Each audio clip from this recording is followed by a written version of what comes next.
Fala galerinha do X, tudo bem com vocês, turma do Pré? Professor Teta na área e hoje nós estamos aqui para mais um conteúdo de física. Bom pessoal, hoje nós estamos então entrando aí na frente B, módulo 9 e vamos iniciar o estudo da eletricidade. E iniciaremos esse estudo trazendo a eletrostática. Hoje falaremos um pouquinho de carga elétrica e processos de eletrização. Tudo bem? Bom, gente, quando nós iniciamos o estudo da eletrostática, nós precisamos entender que, primeiramente, a matéria é composta de átomos, E vocês já conhecem bastante isso, já estudaram vários modelos atômicos lá na química, e eu preciso resgatar algumas coisas importantes para a nossa compreensão da eletricidade, tá? Primeiro é essa representação clássica de um átomo, onde nós temos ali duas regiões bem distintas, Uma região mais interna que nós chamamos de núcleo, onde estão partículas chamadas prótons e nêutrons. E em torno desse núcleo, compondo aí uma região que nós chamamos de eletrosfera, os elétrons em grande movimentação. Então é importante para a eletricidade, no nível que nós vamos estudar, que você saiba que a matéria é composta de átomos e o átomo, dentro dele aí, nós temos essas partículas importantes para os fenômenos elétricos do nosso dia a dia, do nosso cotidiano. Bom, é importante a gente perceber a presença então de três partículas, prótons, elétrons e nêutrons. Mas realmente as partículas mais importantes aí são os prótons e elétrons. Por quê, Matheus? Porque esses camaradas possuem o que nós chamamos de carga elétrica. Isso é uma propriedade de algumas partículas, outras, como nêutrons, não têm carga elétrica, eles têm outras funções ali no núcleo que, por enquanto, não é objetivo nosso discutir. Então é importante você perceber que prótons e elétrons possuem uma propriedade chamada carga elétrica. Quando nós olhamos para um único próton ou um único elétron, cada um desses elementos possui uma certa quantidade de carga, que nós chamamos de carga elementar. Bom, pessoal, no sistema internacional nós temos a carga elementar medida em coulombs, ok? Aliás, isso vale para qualquer carga aí. E o seu valor, é aí representado pela letra E, é de mais ou menos 1,6 vezes 10 a menos 19, ok? Lembrando que os prótons, foram convencionados como possuem carga positiva e os elétrons, convenção, possuem carga negativa. Então vamos de novo. Estamos estudando o átomo. Para estudar a eletricidade do nosso cotidiano, precisamos entender o átomo, precisamos perceber que existem partículas ali dentro, e que prótons e elétrons possuem o que nós chamamos de carga elétrica.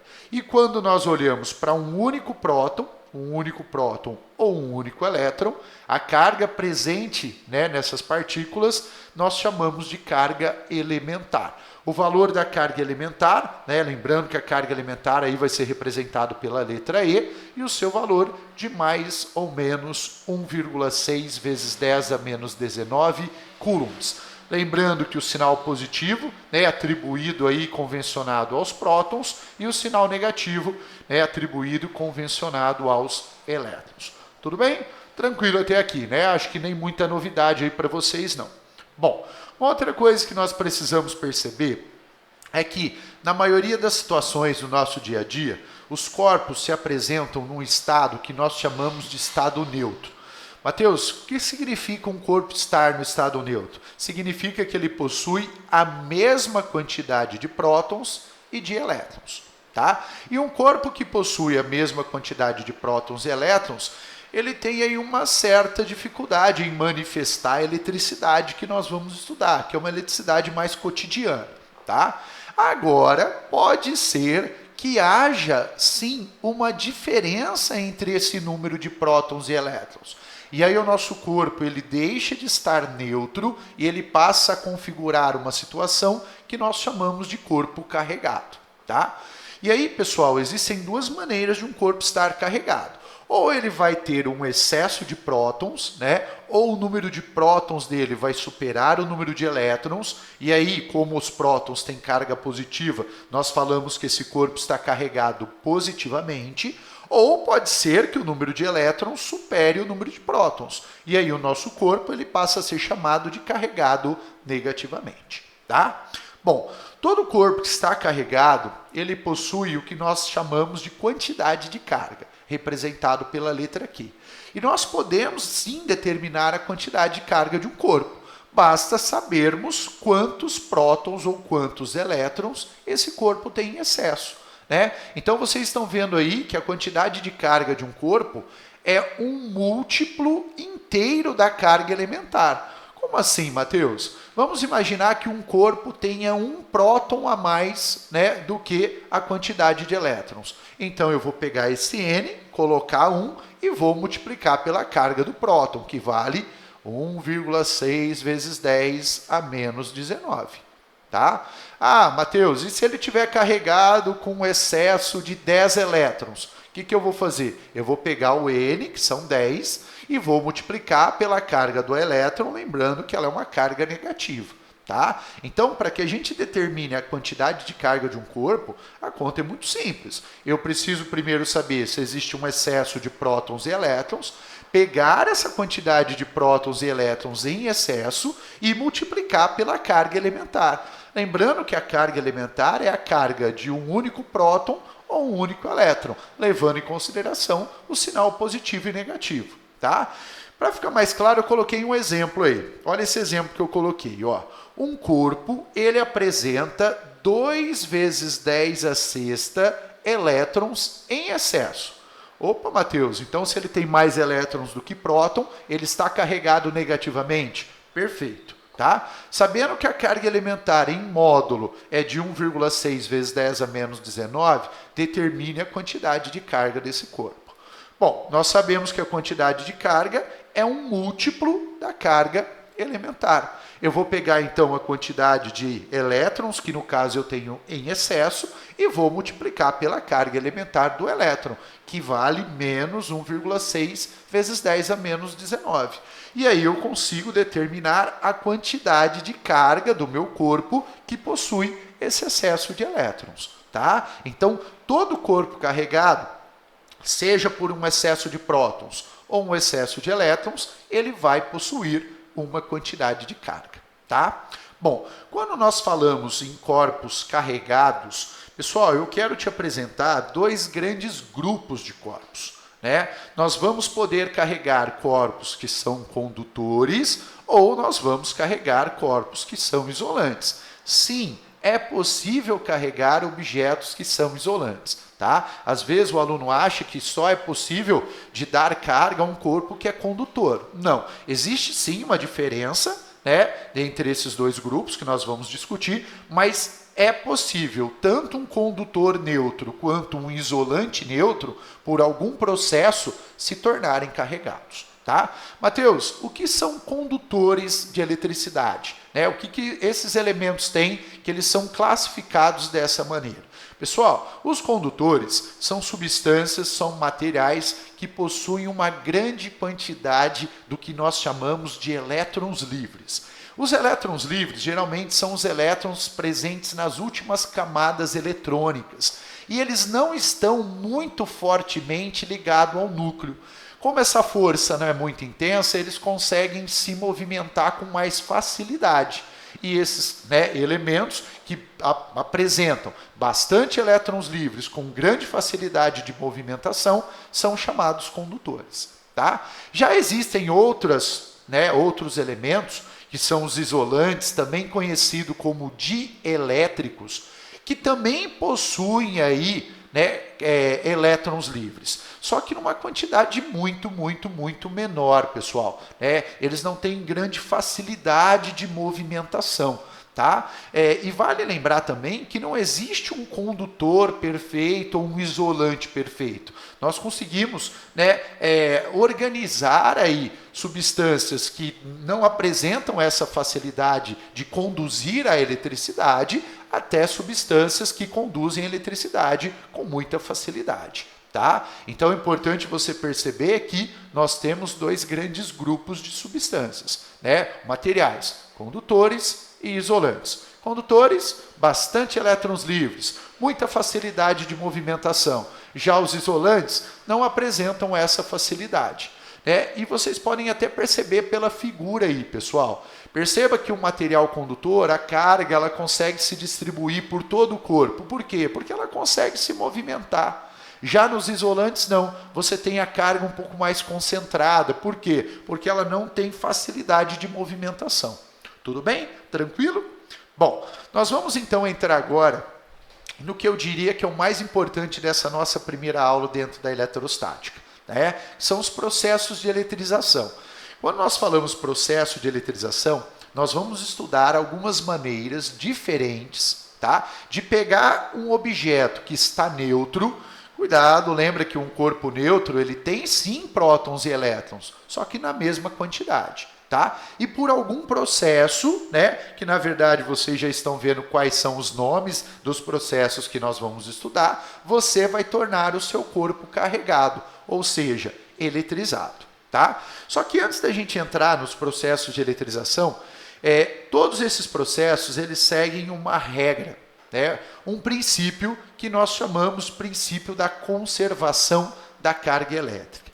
Pessoal, é importante aqui que no nível de eletricidade que nós estamos estudando, você não vai destruir nem criar cargas elétricas. Apenas nesses processos nós vamos redistribuir a carga elétrica. Então nós dizemos que num sistema isolado, num sistema isolado aí de corpos, se nós somarmos as cargas elétricas, positivas e negativas, antes delas sofrerem algum processo de eletrização, essa quantidade tem que permanecer igual ao processo de eletrização depois, que é o que nós estamos escrevendo aqui, né, pessoal? Olha lá, o símbolo de somatório, que com certeza vocês já aprenderam, a somatória das quantidades de cargas antes do processo de eletrização sendo igual à somatória de cargas depois do processo de eletrização. Tá certo? Bom, então o que nós vamos entrar agora? Vamos estudar individualmente cada um desses processos de eletrização. O atrito, o contato e a indução. O que nós temos que saber? As suas características e, principalmente, como é que os corpos, após esses processos, como é que eles se caracterizam, como é que eles ficam após esses processos, tá? Bom, então a gente começa aqui com o primeiro e um dos mais simples processos de eletrização, chamado atrito. Pessoal, geralmente o atrito é aquele processo de eletrização onde nós vamos pegar dois corpos inicialmente neutros. Lembra que corpos neutros são corpos que possuem a mesma quantidade de prótons e elétrons, e nós vamos fazer o que o nome nos diz. Nós vamos atritar um corpo ao outro.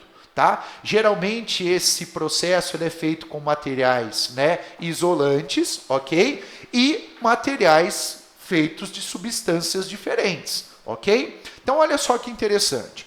Eu tenho ali uma barrinha de vidro, inicialmente neutra, nessa primeira imagem aqui, e eu tenho um pedaço de lã também neutra, tá? Nessa segunda imagem, eu estou pegando o meu pedaço de lã e estou atritando no vidro. Pessoal, quando nós atritamos, nós geramos calor, e nós deixamos essas partículas mais agitadas. O que acontece? Vai haver uma transferência de elétrons de um corpo para outro. Mateus, por que você falou transferência de elétrons e não transferência de prótons? Porque, pessoal, lembra que o próton está no núcleo. Nós não estamos aqui em nenhum momento falando de processos onde nós vamos quebrar o núcleo. Não é assim que funciona, tá? Então, os únicos que podem sair ou chegar de um corpo para outro são os elétrons, ok? Então, eu atritei substâncias diferentes. Elas vão ter vontades de, no final do processo, um ficar carregado positivamente e o outro ficar carregado negativamente. No exemplo que eu trago a vocês, nós percebemos que a barrinha de vidro ela ficou eletrizada positivamente. Significa que ela tem excesso de prótons, significa que ela perdeu elétrons. Obrigatoriamente, esses elétrons chegaram na lã. Então, a minha lã ela ficou carregada negativamente. Tá? Então, a gente já pode perceber uma característica do processo. Né? Após o atrito, obrigatoriamente um vai ficar carregado positivamente e o outro vai ficar carregado negativamente. Tá? Uma outra característica importante é o seguinte. Vamos imaginar que o vidro ele ficou carregado com uma quantidade de 10 coulombs de carga.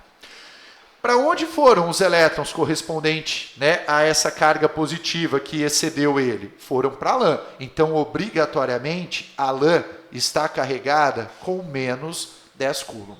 Tá? Então, é importante que no atrito você perceba que os corpos ficam carregados com cargas de sinais contrários, mas em módulo, ignorando o sinal, eles ficam carregados com a mesma quantidade de carga.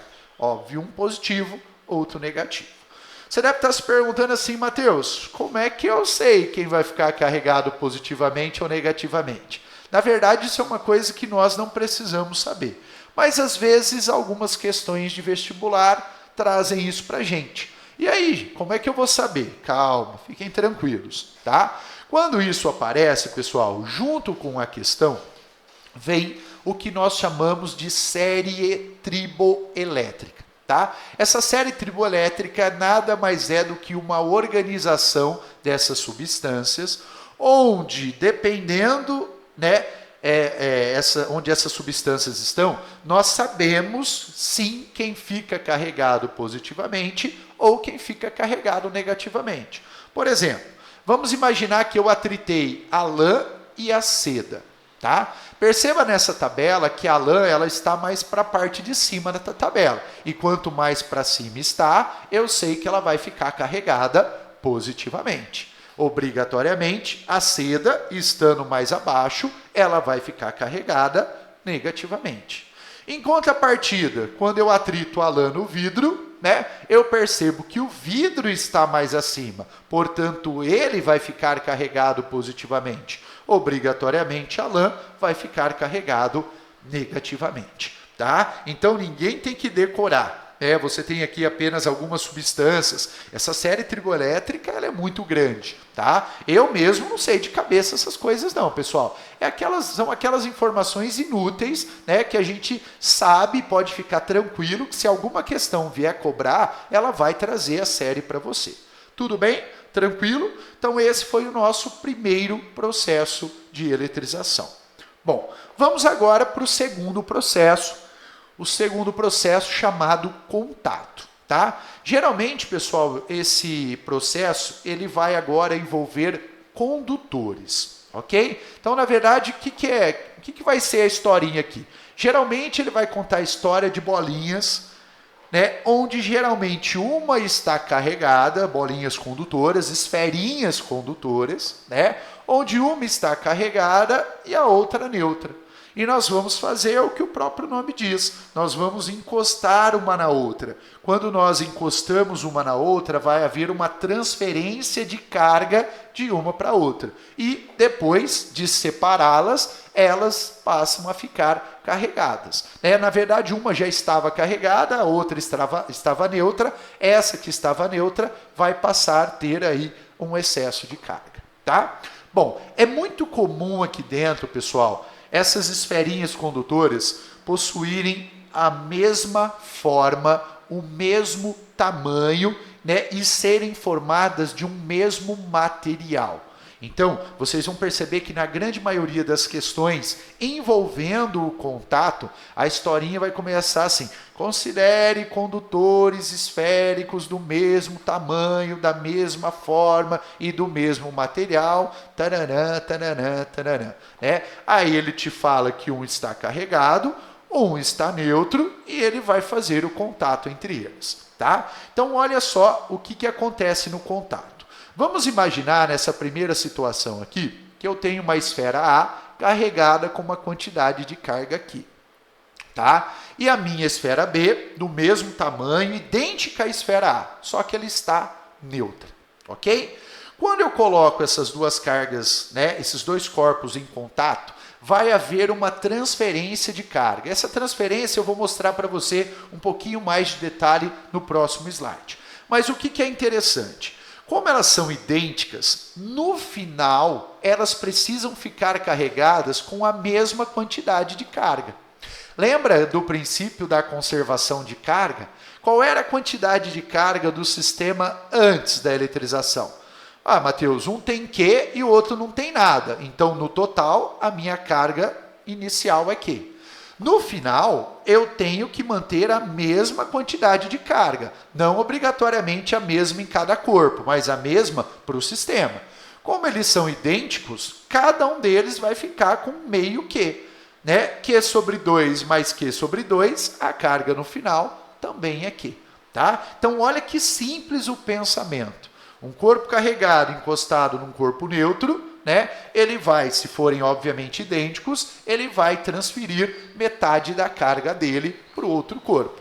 Matheus, daria para encostar 3 ao mesmo tempo? Sim. Ao invés de dividir a carga total por 2, nós dividiríamos por 3. Tá? Uma outra possibilidade é nós já termos esses corpos carregados. Tá? Por exemplo, o corpo A com uma carga aqui Q1, o corpo B com uma carga Q2. Então, qual que é a carga total antes da eletrização? Q1 mais Q2. Tá?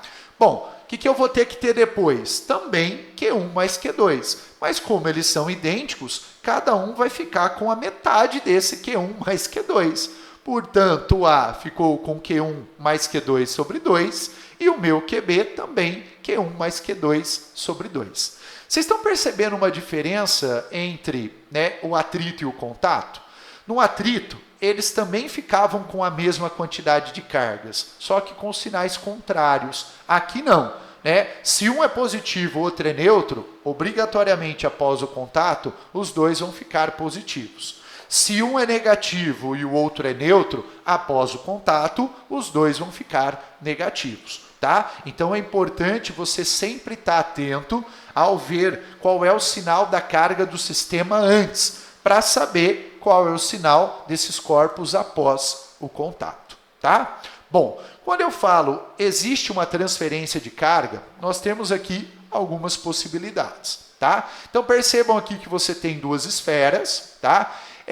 Nessa imagem elas não são idênticas, eu queria aqui comentar uma coisa com vocês, embora na maioria das vezes as nossas esferas vão ser idênticas, tá? Mas o que é importante aqui é a movimentação de cargas. Então eu tenho o corpo A carregado negativamente, um monte de elétron em excesso. E o corpo B, tadinho, né? A mesma quantidade de prótons e elétrons. Quando eu encosto um corpo no outro, perceba que são os elétrons que vão se mover de um corpo para o outro. Então, o corpo A vai ter uma redução na sua quantidade de elétrons e o corpo B vai ganhar um excesso de elétrons. E, no final das contas, os dois corpos com cargas negativas. Tá, Matheus, eu estou percebendo que esses corpos eles não têm o mesmo tamanho, né?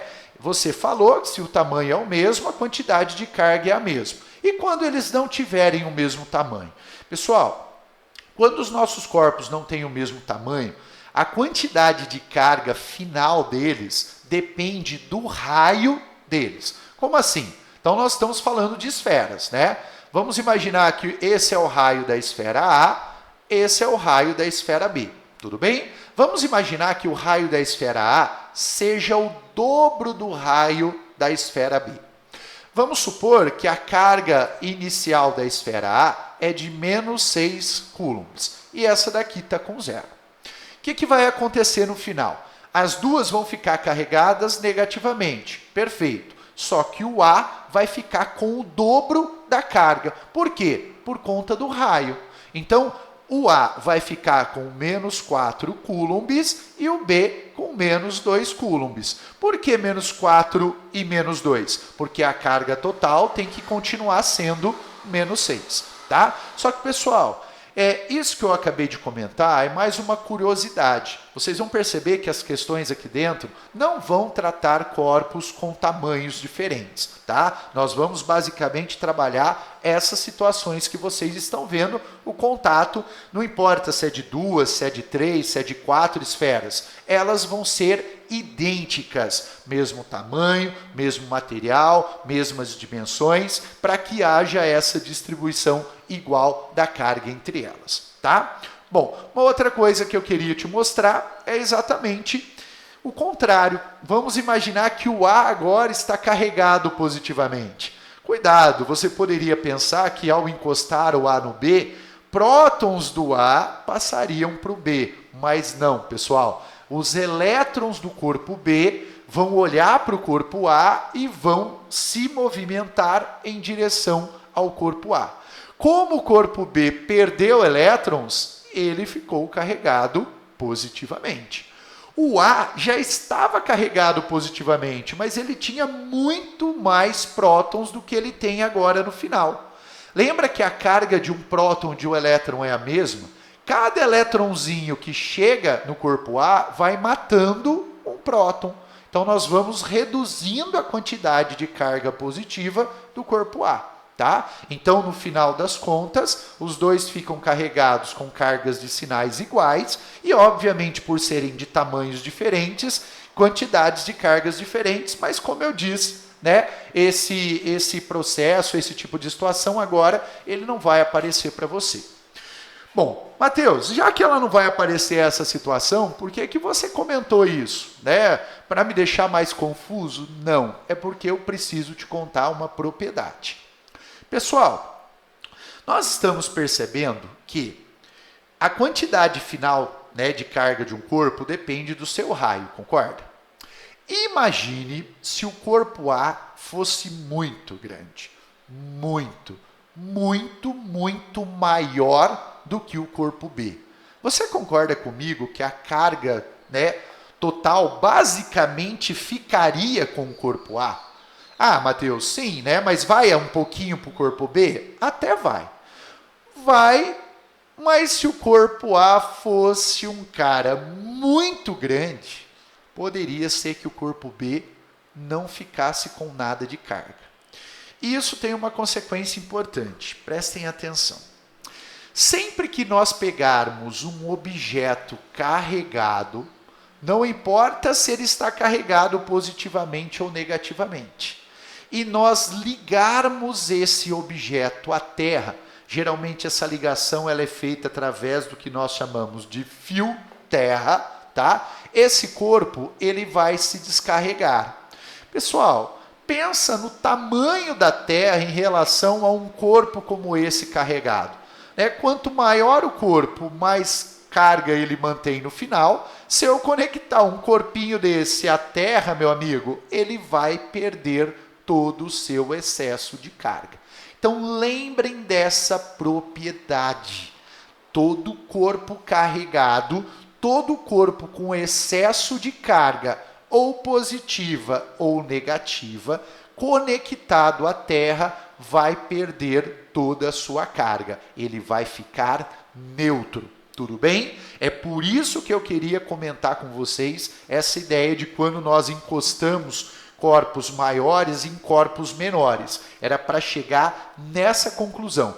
E por que isso? Porque vira e mexe os exercícios, né, falam a respeito disso, de pegar um corpo que estava carregado e conectar à Terra. E aí, às vezes, o aluno poderia pensar que esse corpo ainda consegue manter a sua quantidade de carga, e não, esse corpo ele fica totalmente descarregado. Tá certo? Bom, para a gente finalizar, nós vamos agora para o último processo chamado indução, tá? Pessoal, a indução, ela é um processo que exige um pouco mais de atenção, né? Por quê? Nós temos ali algumas passagens a serem cumpridas. Você percebeu que o atrito a gente esfrega um no outro, o contato a gente encosta um no outro, a indução não. Ela tem um passo a passo, tá? Embora O atrito e a indução não tem uma matemática para ser feita. No contato tem essa matemática da gente encostar e dividir a carga dependendo da quantidade de corpos que nós encostamos. Tá? Mas a indução, ela não tem conta para ser feita, mas ela tem um passo a passo. Então eu já vou direto no passo a passo, né, que eu acho que fica mais fácil do que ler o que está escrito aqui para vocês. Beleza? Bom, eu vou mostrar para vocês duas situações. Né? Uma situação que eu estou chamando de situação A e uma situação que eu estou chamando de situação B. Então a historinha é o seguinte. Nós temos aqui um corpinho B, né, e inicialmente esse corpo ele está neutro. Esse corpo aqui dentro, pessoal, ele é conhecido como o induzido. Ele quem vai sofrer o processo de indução. Tudo bem? Bom, vamos imaginar que eu vou aproximar do corpo B, que estava inicialmente neutro. Lembra que se ele estava neutro, né, ele tinha a mesma quantidade de prótons e elétrons, beleza? E eu vou aproximar dele um corpo A, por exemplo, carregado negativamente. Esse corpo A, dentro da historinha, ele é chamado de indutor. Tá? Ele é quem vai promover o processo da indução. Quando o indutor chega perto do induzido, nós vamos, e aí o nome, né, do processo, nós vamos induzir uma separação de cargas. Pessoal, vocês já ouviram bastante, né, que cargas de sinais iguais se repelem e cargas com sinais contrários se atraem. Então, olha que interessante. Como o indutor está carregado negativamente, ele vai deixar do lado esquerdo do corpo B um excesso de cargas positivas. E, obviamente, ele vai mandar lá para o outro lado os elétrons. Né? Elétron não gosta de ficar perto de elétron. Esses elétrons do indutor, eles vão tentar empurrar os elétrons do induzido o mais longe possível. Só que até aí, pessoal, o corpo B ainda fica com a mesma quantidade de prótons e elétrons. Ele ainda não está eletrizado. Aí entra a Terra. Como assim entra a Terra? Pessoal, nós vamos encostar o nosso dedo, tá? Ou nós poderíamos fazer isso daí também conectando, né, um fio terra. E aí o que acontece? Quando nós fazemos a conexão com a Terra, esse excesso de elétrons, lembra que os elétrons são os caras que se movem, eles vão descer. Mateus, por que eles descem? Pessoal, esses elétrons do corpo A estão empurrando ele. Eles querem empurrar o mais longe possível. Só que, a princípio, não tem para onde esses elétrons ir. Só que quando eu conecto o fio terra, é como se eu desse uma possibilidade desses elétrons aqui, ó, irem para mais longe. Por isso que eles vão descer, vão descer ali para a Terra.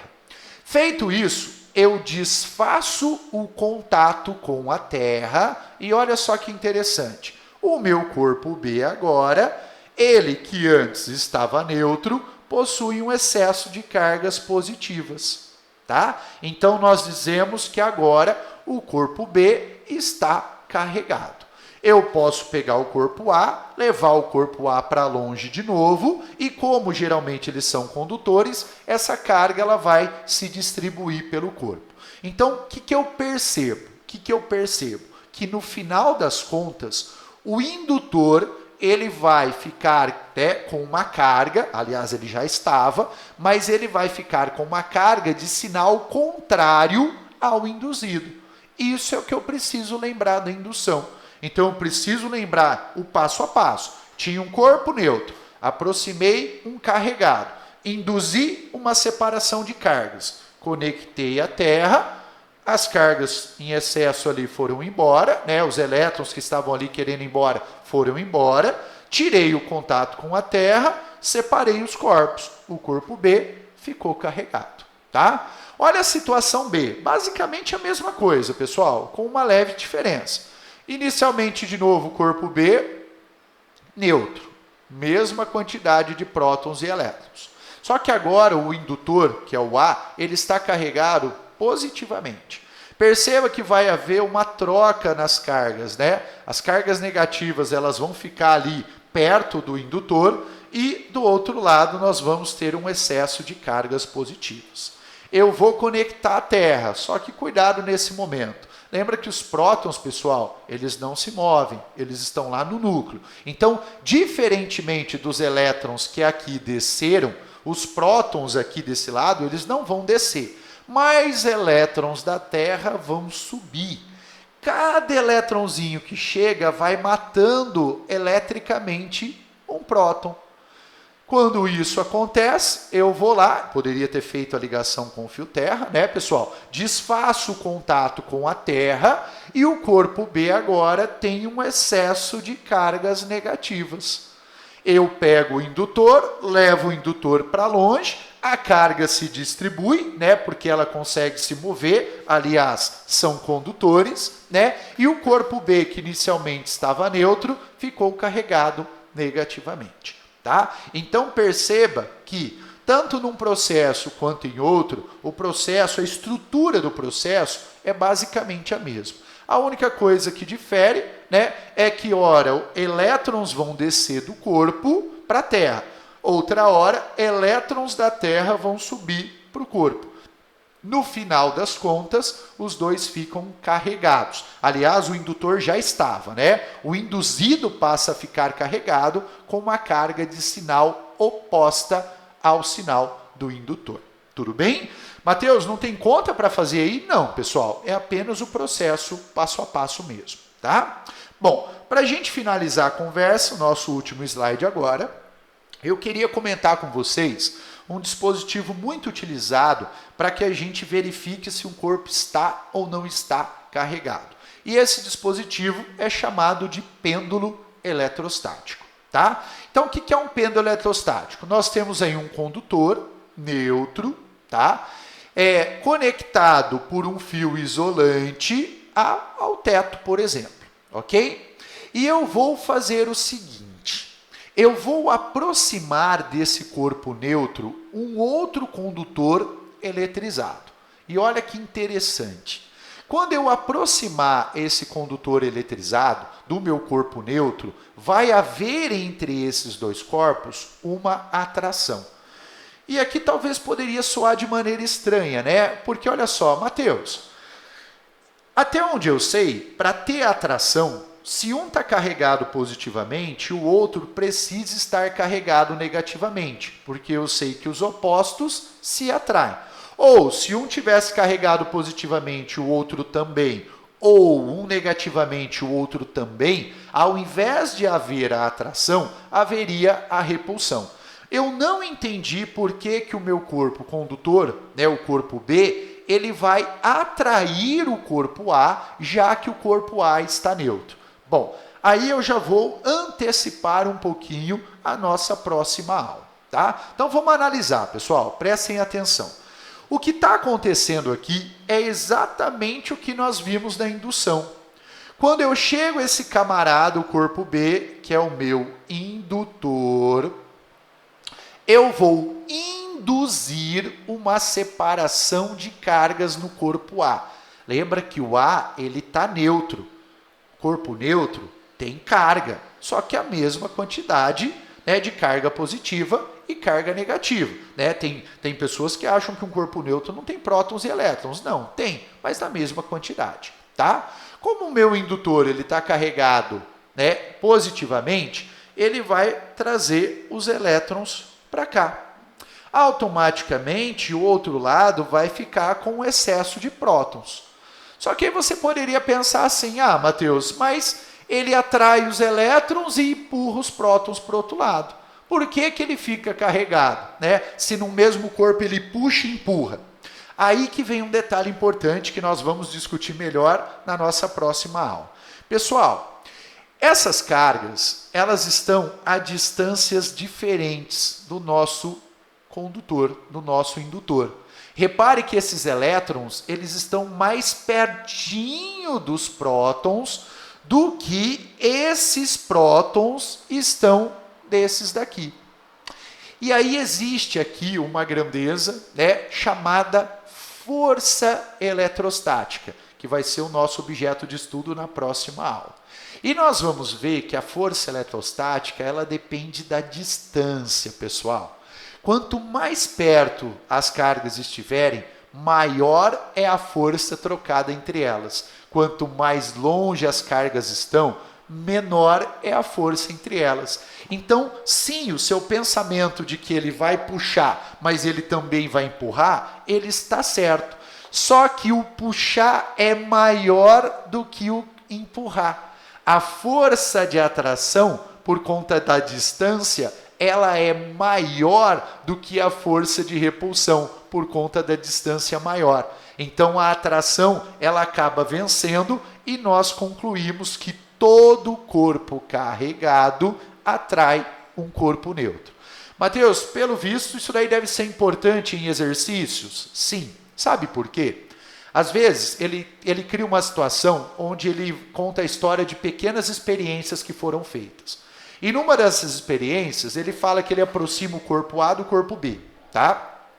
E aí, ele fala que, por exemplo, o corpo A ele está carregado e ele aproximou do corpo B. E ele fala que entre o corpo A e o corpo B houve uma atração.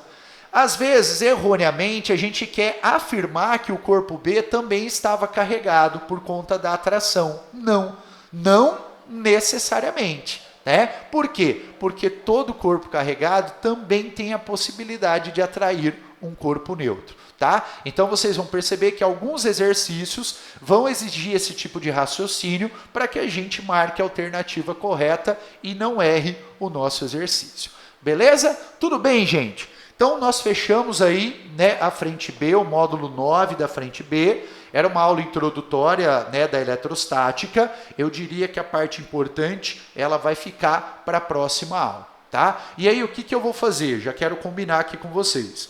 Eu queria que vocês assistissem esse vídeo antes da nossa aula de terça. Por quê? Na aula de terça, eu vou entrar no módulo 10. Eu vou falar dessa tal força eletrostática com vocês, tá? Para que aí depois a gente faça exercícios a respeito disso daí. Ok? Tudo bem?